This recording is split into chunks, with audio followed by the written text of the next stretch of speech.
नमस्कार दोस्तों, स्वागत है आप सभी का एसएससी अड्डा 24/7 पर। एक बार फिर से सुबह के 6 बज चुके हैं। नवदीप सर आपके साथ लाइव हैं और इसका मतलब कि आज कोई जानकारी बड़ी महत्वपूर्ण सी। दोस्तों, आप एक सैटेलाइट मैप देख पा रहे हैं मेरे पीछे, और ये मैप है अरुणाचल प्रदेश के चीन बॉर्डर के साथ का।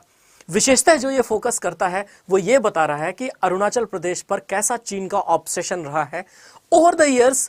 चाइना ने हमेशा अपने दोस्तों के साथ और पड़ोसियों के साथ अपने रिश्ते पूरी तरह बिगाड़ने की कोशिश की है। और मैं हमेशा से यह बात कहता रहा हूं कि चाइना का 14 देशों के साथ बॉर्डर है और इन 14 के 14 देशों के साथ चाइना का बॉर्डर डिस्प्यूट है। इवेंचुअली चाइना थोड़ा सा स्ट्रांग है, जिस वजह से वो अपनी दादागिरी इन सभी क्षेत्रों में चला पाता है, परंतु ये ज्यादा दिनों तक नहीं चलने वाली। और रही बात भारत की, तो भारत इसे चारों खाने चित करके ही मानेगा। आइए इस पूरे घटना को जानते हैं कि क्या हुआ है जो अरुणाचल प्रदेश के अलग अलग जगहों के नाम चाइना ने तीसरी बार बदल दिए हैं। 11 अलग अलग जगहों में जो नए नाम रखे हैं वो मैंडरिन भाषा का इस्तेमाल करके रखे हैं, क्योंकि चाइना में सबसे ज्यादा बोली जाने वाली भाषा मैंडरिन भाषा है और पूरे विश्व में सबसे ज्यादा बोली जाने वाली भाषा भी मैंडरिन ही है।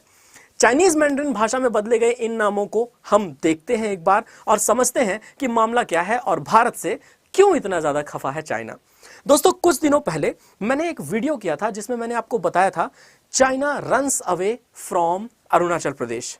ये China runs away from Arunachal Pradesh video में मैंने बताने की कोशिश की थी कि किस तरह से G20 समिट जो कि अरुणाचल प्रदेश में भारत ने ऑर्गेनाइज की, अरुणाचल प्रदेश के कल्चर को पूरी तरह से पूरे विश्व को दिखाया। वर्ल्ड के बड़े बड़े डिग्निटरीज, जिसमें यूएसए भी शामिल है, जापान भी शामिल है, रशियन जो काउंटर पार्ट के लोग हैं वह भी शामिल हैं, और अन्य बड़े देशों के डिग्निटरीज आए और उन्होंने G20 की अरुणाचल प्रदेश वाली मीटिंग में शिरकत भी की। ये सभी हमें बताते हैं कि हमारा वर्ल्ड के ऊपर किस तरह का स्टांस है। और दूसरी बात यह भी कि अरुणाचल प्रदेश के कल्चर को देखने का मौका जब इन वर्ल्ड के बड़े बड़े डिग्निटरीज को मिला तो उन्हें यह भी समझ आया कि अरुणाचल प्रदेश में प्रॉपरली इंडियन आर्मी डिप्लॉयड है, वहां सिक्योरिटी के बड़े पुख्ता इंतजाम हैं, और इसके अलावा वहां पर चुनाव होते हैं और भारत सरकार के डेमोक्रेसी प्रॉपरली जिस तरह से नई दिल्ली में होती है वैसी ही डेमोक्रेसी अरुणाचल प्रदेश में भी है, जहां पर आज ब्रिगेडियर बी डी मिश्रा साहब वहां के इस समय पर गवर्नर और पेमा खांडू साहब इस समय के सीएम हैं। दोस्तों, इस कहानी को आइए थोड़ा ध्यान से देखें। China releases third list of names for places in Arunachal Pradesh. What is the strategy behind this? क्या रणनीति हो सकती है कि चाइना ऐसा करना चाहता है? आप देखिए, हिंदुस्तान टाइम्स ने भी इस न्यूज को कवर किया है। China renames 11 places in Arunachal Pradesh. क्या फर्क पड़ता है? Over the third time China renames places in Arunachal Pradesh. क्या फर्क पड़ता है दोस्तों? अरुणाचल प्रदेश में जो चाइना के साथ हम बॉर्डर शेयर करते हैं वो मैकमोहन लाइन कहलाता है। और यदि मैकमोहन लाइन की हम लोग बात करें तो आप देख पा रहे हैं कि तवांग से लेकर के ईस्ट कामेंग, फिर अपर सुबानसिरी, वेस्ट सियांग, तूतिंग, अपर सियांग, मेचुका, दिबांग वैली, देसाली और चागलम, फिर उसके बाद किबितू, डोंग, हवाई और विजयनगर।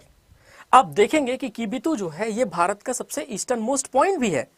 अब आप समझिए कि ये पूरे के पूरे इलाके में भारत एक अरुणाचल फ्रंटियर हाईवे बनाने की कोशिश कर रहा है, जिस कोशिश में भारत काफी हद तक सफल भी है। और मैकमोहन लाइन जो कि भारत और उस समय के चाइना के बीच एक लाइन हुआ करती थी जब अंग्रेजों ने भारत पर शासन किया था, उसे भारत एक ओरिजिनल बॉर्डर की तरह मानता है।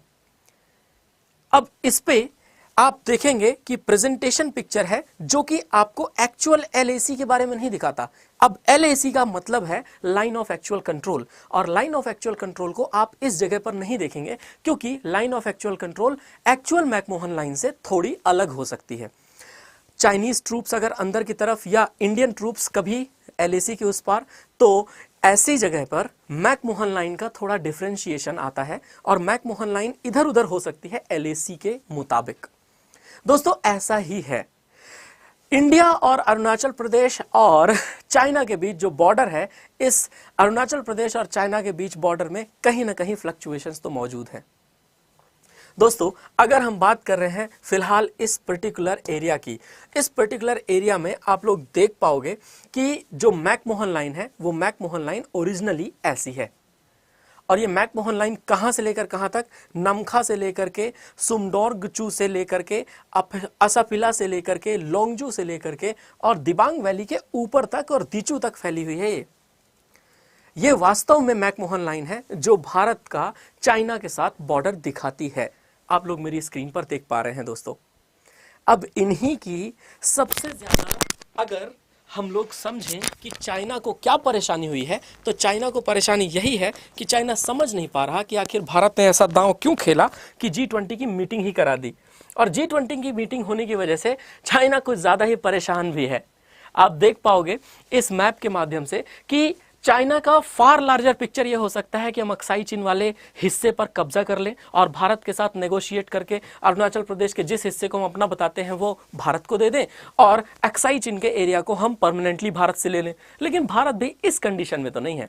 भारत स्ट्रांग है और भारत जानता है कि कैसे इन सभी चीजों को काउंटर करना है। आप देखेंगे कि भारत सियाचिन ग्लेशियर पर भी बैठा हुआ है, जो इलीगली पाकिस्तान ऑक्यूपाइड कश्मीर का हिस्सा पाकिस्तान ने चाइना को दिया है, उस पर भी भारत पूरी पकड़ बनाने वाला है। पाकिस्तान एडमिनिस्ट्रेड कश्मीर या जो पीओके पाकिस्तान ऑक्यूपाइड कश्मीर वाला हिस्सा है, इस पर भी भारत एक स्ट्रिक्ट एक्शन लेकर के आगे आकर के कुछ ना कुछ करने वाला है।